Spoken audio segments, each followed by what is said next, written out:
7:17, coming at you live from the deck chair. It's my new thing, my new weekend thing. One morning per weekend, 20 to 25 minutes of relaxation. Gets me going through the week, get my recharge on. Wearing the whole ensemble, that's how they say it in France, ensemble kimono. And these pants from the Kardashian collection. And let me just say, is there anything that family can't do? You get that group of minds together and, try to get, solve one of the big problems of the world, like famine, and you could have a resolution within weeks, tens of thousands of weeks. I got Bill here. He's just chilling. He has a friend with him this morning. This is Charlie, and they met at that Papillon meetup I was telling you about. Charlie is completely unhinged, very nervous energy. Frankly, I think he might be on something. And I got to tell you, I don't have a good feeling about the relationship.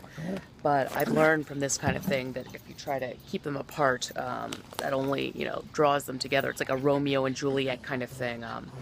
Someone always ends up, dead from poison, or they, sort of running around with someone named Mercutio. It's so the best thing to do is just let it play out. So that's what I plan to do. I'm looking at the magazine, which Charlie has, of course, gotten completely disgusting with his ball. But, again, I'm not going to say anything.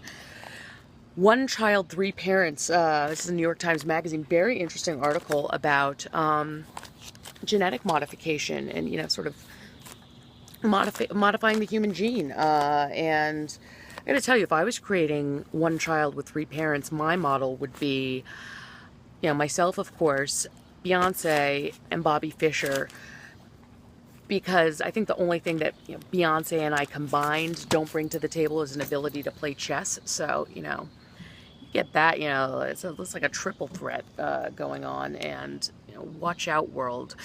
They're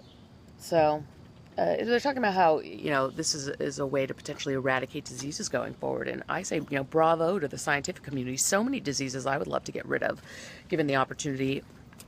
One is, my top is probably gout, followed by cat scratch fever, and then laziness. So, I hope I live to see that day.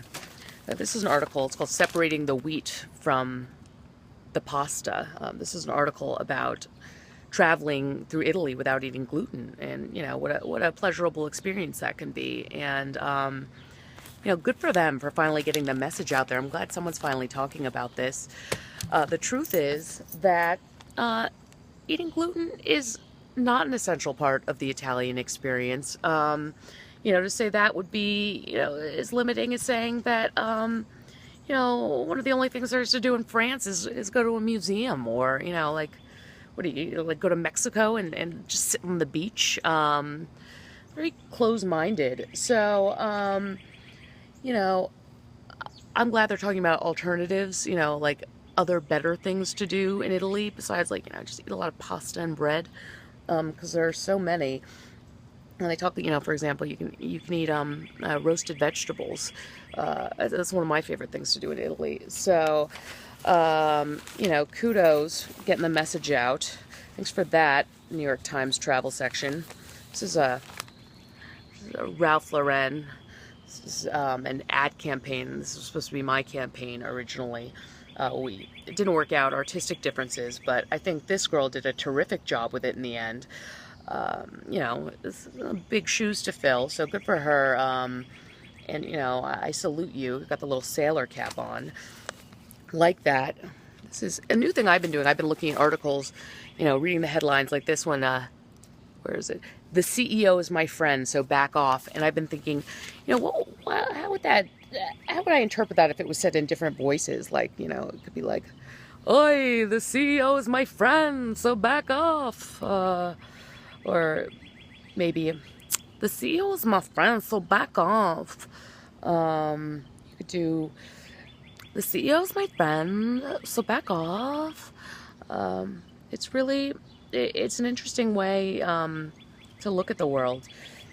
I'll go to a SoulCycle class later. So excited. I went to a great class yesterday. The instructor said to us at the end of the class, turn up your resistance. I'll take care of you. And this is the kind of guy you want with you, you know, during like a natural disaster or something. You're sitting on the beach, the tsunami's coming in. He says, you know, don't worry, I'll take care of you. And it's so comforting to hear. You know, he's lying, of course. There's nothing he can do in either of those situations to be helpful, but you like to hear it. So, you know, all of you, I want you to stay positive, stay pumped. Do one of these during your day, because I'm going to hear a lot of it during Soul Cycle, like a woo, woo. Got to chew on some of these, so I suggest to you, as always, to eat protein all day.